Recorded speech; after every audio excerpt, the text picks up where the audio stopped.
it's Jane B here, and today we're going to be eating a hot dog and how hot dogs are made. Hot dogs are an all-American fare, but most likely it was German sausage makers who first came up with the idea. In fact, there are reports of German immigrants selling them from push carts in New York's Bowery as far back as the 1860s. A century and a half later, hot dogs are still the #1 treat on the street. If you hear that scratching, it's my dog. Traditional hot dogs are made from a mix of pork, beef, and chicken. The cuts they start with are called trimmings, pieces of meat left over from cutting steaks or pork chops. What? Is that moving? The trimmings are ground the same way butchers chop up hamburger meat, by pushing the cuts through grated metal plates.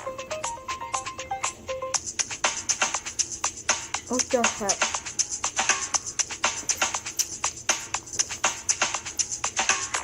Processed chicken trimmings are added to the ground meat, followed by food starch, salt, and other flavorings. These flavorings vary depending on where the hot dogs are to be sold, because people in different regions have different tastes.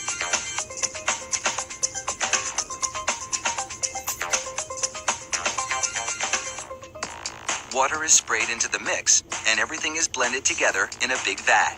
That looks like big boobies. Corn syrup adds a dash of sweetness. Oh, that's how it's sweet. Well, it's disgusting. The addition of even more water helps to disperse the ingredients and make the hot dogs juicier. Another machine then purees the meat batter into a fine emulsion and vacuums out any air.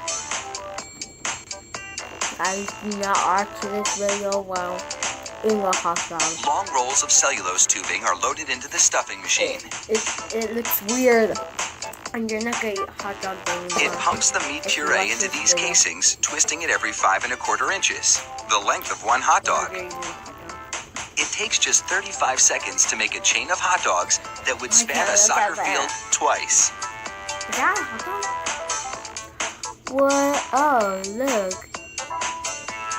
Then, 3 of those hot dog chains are linked together to make an even longer string, and they're loaded several at a time into another machine which drapes the hot dogs onto moving racks.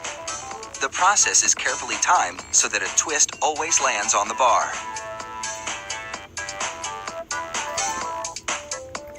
The racks shunt the hot dogs through a liquid smoke shower, then into an oven with several cooking zones. The liquid smoke seeps through the casing and adds flavor to the dogs as they bake.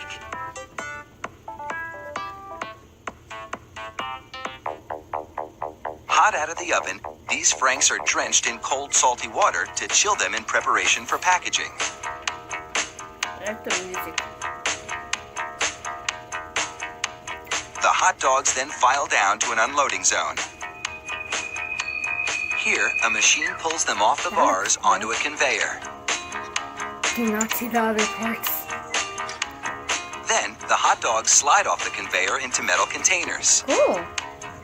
If you've been wondering about those black stripes on the casings, all is about to be revealed. The stripe is a marker attached to the casing. The absence of a black stripe means the hot dog is cooked and ready for packaging. I mean marker. Yeah, I need marker for you. Inside the peeler machine, a tiny knife slits each casing along the top. Then, steamy air blows the casings right off the dogs. Oh, that looks like the movie. This machine peels 700 hot dogs a minute.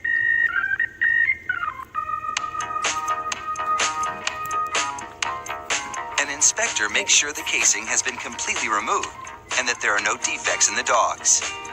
Then, it's into a device that looks like a plastic bicycle chain. The sprockets position the hot dogs for packaging. This factory manufactures an incredible 300,000 hot dogs an hour. That's close to 2.5 million per shift. They really do churn them out like sausages. Fire up the grill and a mouth-watering meal is just minutes away. Oh, mustard with your hot dog? Comment down below. Or ketchup. Bye guys. Subscribe and like.